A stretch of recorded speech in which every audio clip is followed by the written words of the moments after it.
আসসালামু আলাইকুম, স্বাগত জানাচ্ছি চ্যানেল আই সংবাদে। সংবাদ কক্ষে আপনাদের সাথে আছি আমি প্রিয়াঙ্কা।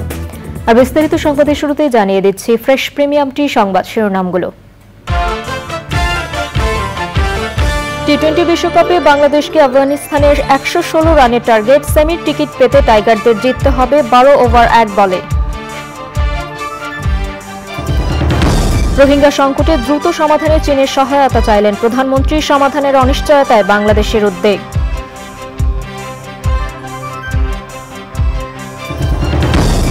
বাংলাদেশে পড়তে আসা বিদেশি শিক্ষার্থী কমছে, এশিয়ার সেরা বিশ্ববিদ্যালয়ের তালিকায় নেই দেশের কোনো বিশ্ববিদ্যালয়। এবং উপমহাদেশের কিংবদন্তি শিল্পী রুনা লায়লার সঙ্গীত জীবনের 60 বছর পূর্তি উদযাপন, চ্যানেল আইয়ে নানা আয়োজন।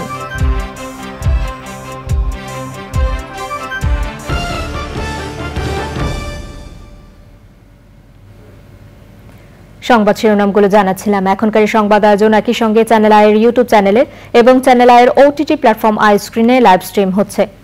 যাচ্ছে বিস্তারিত সংবাদে এবং প্রথমে নিউ কেয়ার টি-20 ওয়ার্ল্ড কাপ ক্রিকেট আপডেট।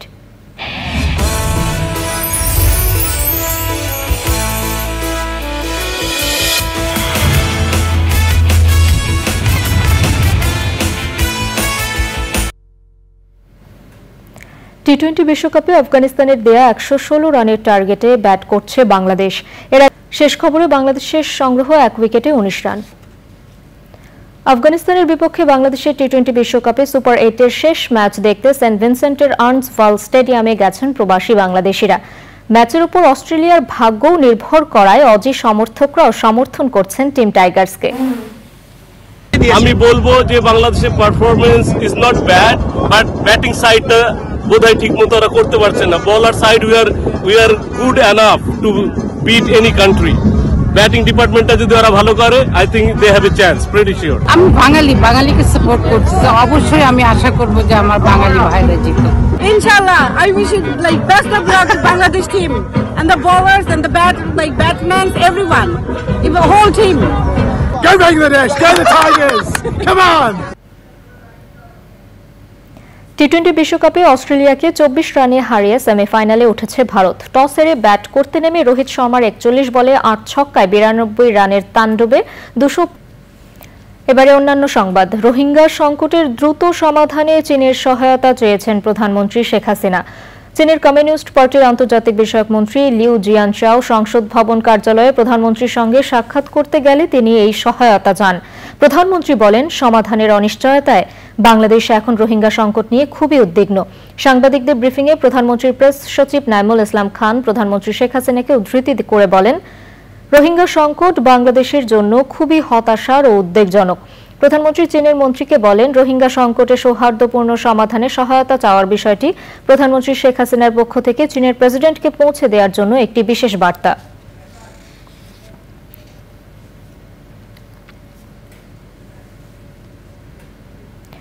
সার্বজনীন পেনশন স্কিম থেকে বিশ্ববিদ্যালয়ে শিক্ষকদের অন্তর্ভুক্তি বাতিলের দাবিতে ঘোষিত কর্মসূচির অংশ হিসেবে দেশের সব পাবলিক বিশ্ববিদ্যালয়ে শিক্ষকদের অর্ধ দিবস কর্মবিরতি চলছে। ঢাকা বিশ্ববিদ্যালয়ে আছেন ইফতিখার উদ্দিন, যাচ্ছি তার কাছে। ইফতি, বিশ্ববিদ্যালয়ের শিক্ষকদের আন্দোলন কর্মসূচি নিয়ে বিস্তারিত জানাবেন।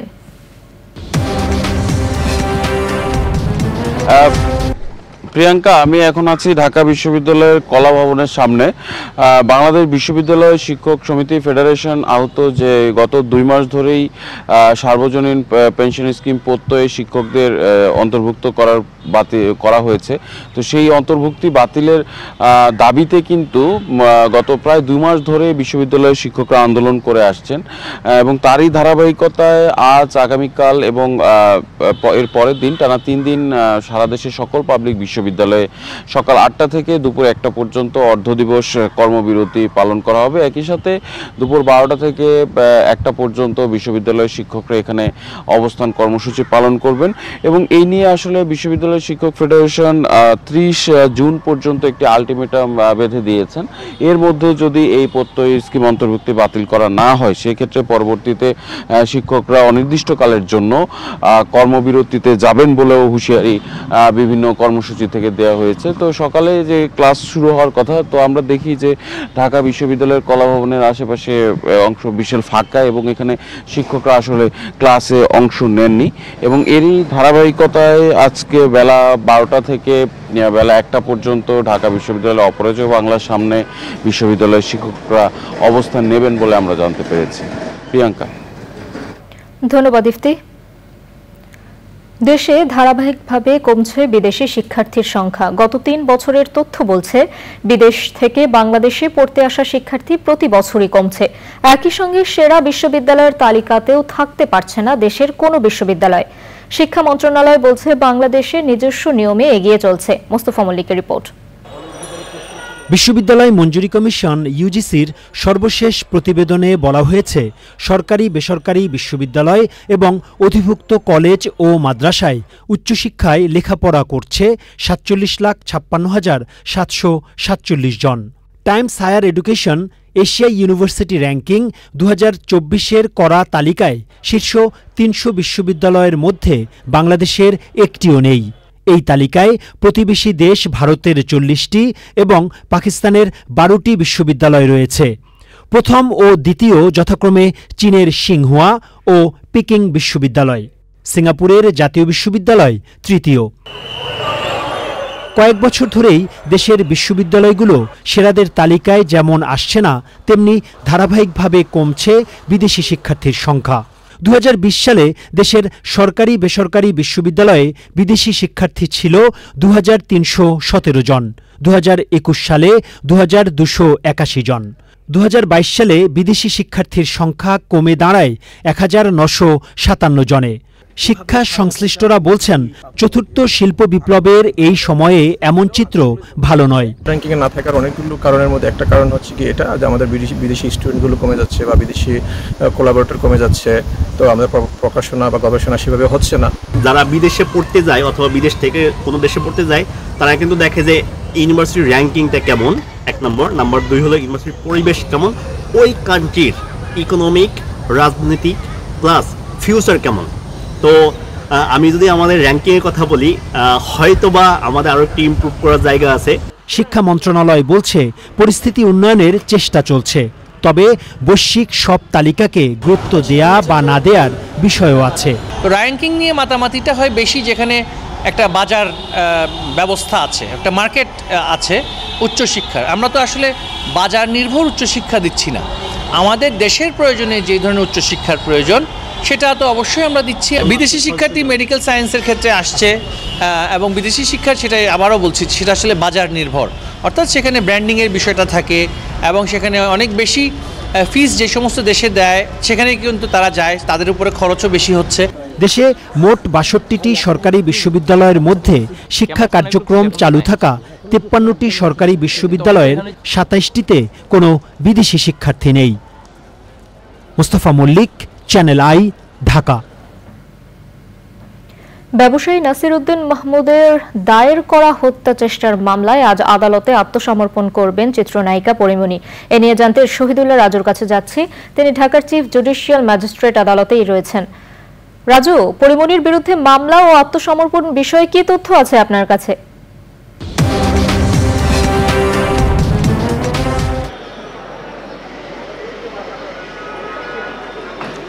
প্রিয়াঙ্কা, আজ সকালে পরিমণির যে আইনজীবী নীলাঞ্জনা রিফাত সুরভি, তার সঙ্গে আমি কথা বলেছি। তার আইনজীবী জানিয়েছে যে বোট ক্লাবের যে হত্যা চেষ্টার মামলাটি ব্যবসায়ী নাসির উদ্দিন মাহমুদ দায়ের করেছেন, সেই মামলাটিতে আজকে চিত্রনায়িকা পরিমণি সকাল 9:30টার দিকে আদালতে আসবেন এবং এসে আদালতে আত্মসমর্পণ করবেন। আত্মসমর্পণ করে তিনি জামিন চাইবেন।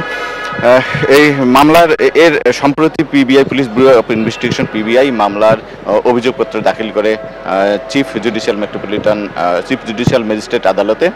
প্রতিবেদনে বলা হয় যে চিত্রনায়িকা পরিমণির বিরুদ্ধে এবং তার যে costume designer Junaid Baghdadi Jimmy, তাদের বিরুদ্ধে অভিযোগের সত্যতা পাওয়া গেছে এবং অভিযোগে ছিল যে চিত্রনায়িকা পরিমণি বোট ক্লাবে ভাঙচুর, মারধর এবং ভয়ভীতি প্রদর্শন করেছেন।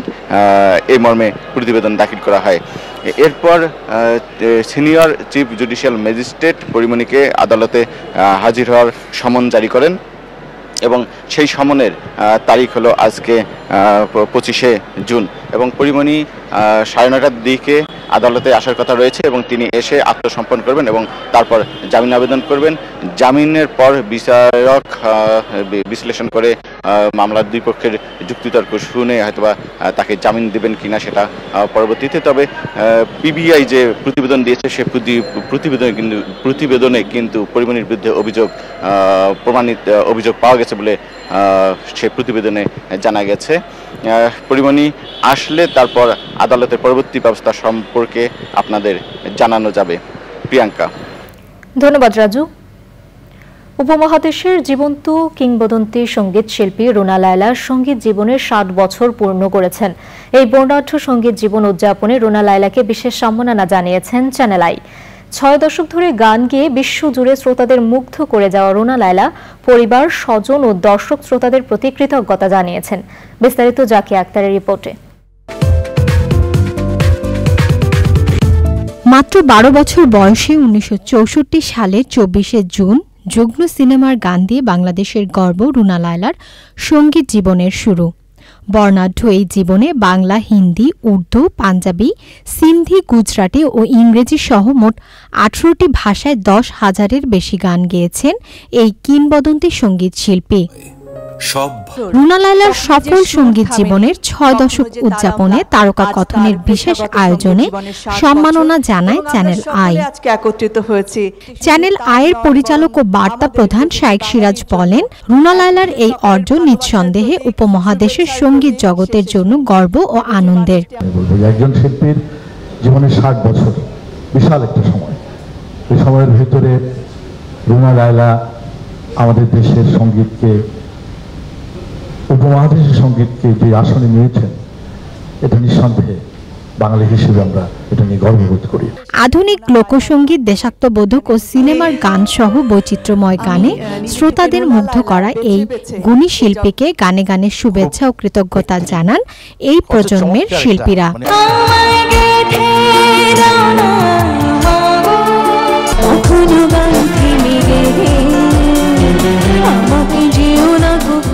রুনা লায়লার বর্ণাঢ্য সঙ্গীত জীবন নিয়ে আনন্দ আলোর ক্রোড়পত্র শিল্পীর হাতে তুলে দেওয়া হয়।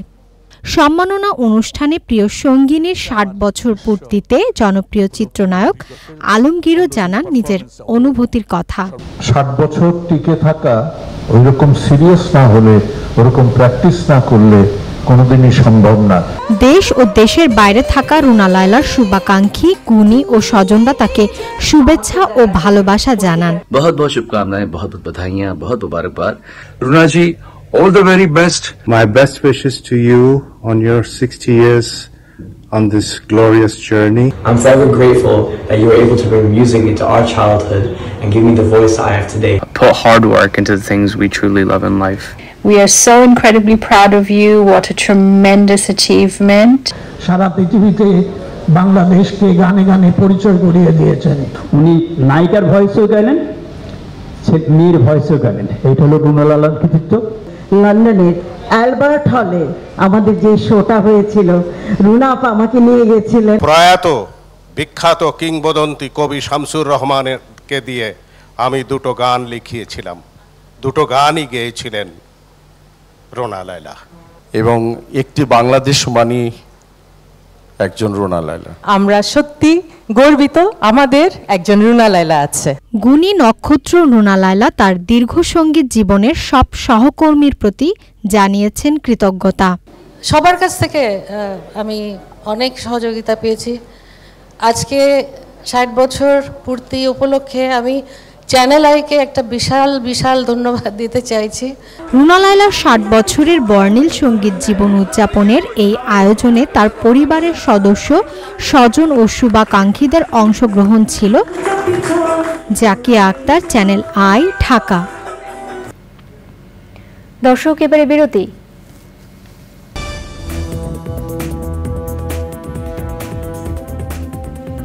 ফিরে এলাম বিরতির পর। কানাডার নোভাস্কোশিয়া ঈদ উৎসব উদযাপন হয়েছে। নোভাস্কোশিয়ার ডার্টমাউথ নর্থ কমিউনিটি সেন্টারে ঈদ উৎসব আয়োজন করে বাংলাদেশ কমিউনিটি অ্যাসোসিয়েশন অব নোভাস্কোশিয়া।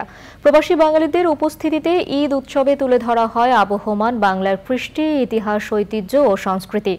সম্প্রীতির বন্ধনে একাত্ম হয়ে প্রবাসীরা আনন্দঘন মুহূর্তকে স্মরণীয় করতে শিশুদের মাঝে ঈদের তাৎপর্য ও বাহারি রকমের খাবার পরিবেশন করেন। আয়োজকরা জানিয়েছেন, সৌহার্দ্য ও সম্প্রীতির বন্ধন বজায় রাখতে এবং নতুন প্রজন্মের মধ্যে ধর্মীয় মূল্যবোধ অটুট রাখতেই এই আয়োজন। এবারে নিটোল টাটা কৃষি সংবাদ।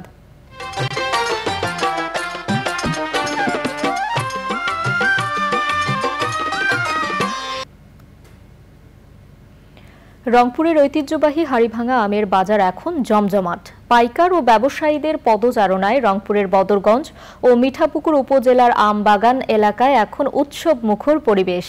এবছর ২০০ কোটি টাকারও বেশি আম বেচাকেনার আশা করছে কৃষি বিভাগ। রংপুর থেকে মেরিনা লাভলি রিপোর্ট। গত ২১শে জুন জিআই পণ্য হিসেবে স্বীকৃত হাড়িভাঙা আমের মেলা ও প্রদর্শনীর উদ্বোধন করেন কৃষিমন্ত্রী ডক্টর মোহাম্মদ আব্দুস শহীদ এমপি।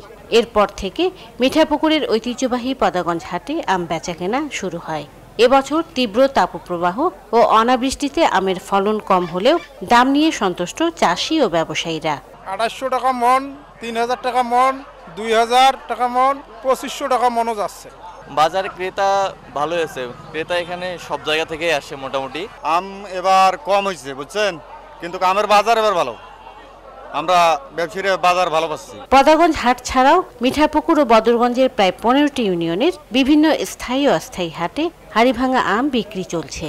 সুস্বাদু মিষ্টি আঁশবিহীন হাড়িভাঙা আম কিনতে দূর দূরান্ত থেকে ক্রেতা আসছেন হাটে। গতবার আমরা যে আম কিনছিলাম যে ১৩০০-১৪০০ এই দামে, অথচ সেই আমটা এবার ২৮০০, ৩০০০ এই পর্যন্ত পৌঁছাই গেছে। আজকে একটু সমস্যা হইলেও গাড়ি আসে, কোনো সমস্যা হয় না আমাদের। আমার কালকে রাত্রে এক গাড়ি পাঠাইছি। রপ্তানির জন্য উত্তম কৃষি চর্চার মাধ্যমে বৈজ্ঞানিক উপায়ে হাড়িভাঙা আম উৎপাদন এবং তা সংরক্ষণে মিঠাপুকুরে হিমাগার স্থাপনের কথা জানিয়েছেন কৃষিমন্ত্রী। বৈজ্ঞানিক পদ্ধতিতে আম চাষ এবং রক্ষা করার জন্য যে হিমাগার, অলরেডি একটা হিমাগারে আমরা করে ফেলতেছি, হ্যাঁ দিয়ে দিচ্ছি, সেটা মিঠাপুকুরে হচ্ছে। প্রণোদনার ক্ষেত্রে ইতিমধ্যে আমরা পান চাষে দিয়েছি, অন্যান্য জায়গায় আমরা দিচ্ছি, বন্যা ক্ষতিগ্রস্ত হলে দিচ্ছি, সবকিছুতেই কিন্তু এটা মেকানাইজেশন, যান্ত্রিকরণ, ফার্টিলাইজার দেওয়া হচ্ছে। এবছর রংপুর জেলায় ১৯১০ হেক্টর জমিতে হাড়িভাঙা আমের বাগান করা হয়েছে। এবার হেক্টর প্রতি গড় ফলন পাওয়া গেছে ১৫.৬ মেট্রিক টন। রংপুর থেকে মেরিনা লাভলি, চ্যানেল আই। এবারে প্রকৃতি সংবাদ।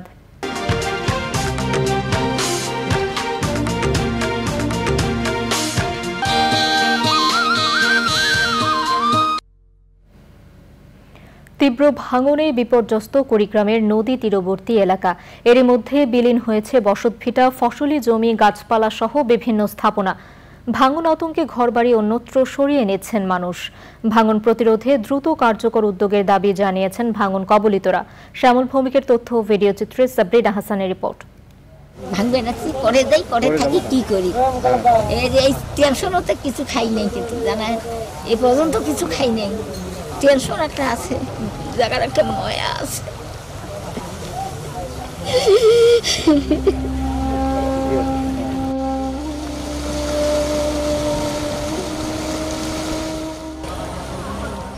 বর্ষের শুরুতেই প্রলয়ঙ্করী রূপে তিস্তা ও ব্রহ্মপুত্র। ভাঙন শুরু হয়েছে রাজারহাট, উলিপুর, চিলমারি ও রৌমারী উপজেলার বিস্তীর্ণ এলাকা জুড়ে। নদীগর্ভে বিলীন হয়েছে হাজারো পরিবারের শেষ সম্বলকীয়। কত ঘর বাড়ি, হাজার হাজার ঘর বাড়ি ভাঙতেছে, কোনোদিন তাই দেখতে আসে না, কি এমপি মন্ত্রীও আসে না। কি খায় থাকবে, কাজ করবে কিভাবে? খায়া খাবার নাই, ঘর বাড়ি নাই, কিভাবে যানবাসী থাকবে? বসত বাড়ি সরিয়ে নিলেও ঝুঁকি মাথায় নিয়ে নদী তীরে রয়ে গেছে অনেক পরিবার। দোকানটা ভাঙে গেলে কোথায় দাঁড়ার কোনো জায়গা নেই, আমার কিছুই নাই। রাস্তাঘাট, মসজিদ, মাদ্রাসা সব ভাঙতেছে। বহু গাছপালা, বহু দোকানপাট ধ্বংস হয়ে যাবার লাগছে। জরুরি প্রতিরোধ ব্যবস্থার পাশাপাশি স্থায়ী বাঁধ নির্মাণের আশ্বাস দায়িত্বশীল সংস্থার। সবসময় নজরদারিতে রাখছি, যেখানে ভাঙন দেখা দিচ্ছে আমরা প্রয়োজনীয় ব্যবস্থা নিচ্ছি। তিস্তা নদীর পার্মানেন্ট প্রোটেকশনের জন্য আমাদের একটি ফিজিবিলিটি স্টাডি চলমান রয়েছে। ফিজিবিলিটি স্টাডি রিপোর্ট পেলে আমরা ডিপিবি দাখিল করতে পারবো। এছাড়া বর্তমানে সাময়িক ব্যবস্থা হিসেবে আমরা জিও ব্যাগ দ্বারা প্রোটেকশনের ব্যবস্থা নিচ্ছি। হাজারো পরিবারের স্বপ্ন ও জীবন জীবিকা বাঁচাতে দ্রুত কার্যকরী পদক্ষেপের দাবি স্থানীয়দের। সাবিনা হাসান, প্রকৃতি ও জীবন ডেস্ক, চ্যানেল আই। এবারে খেলার খবর।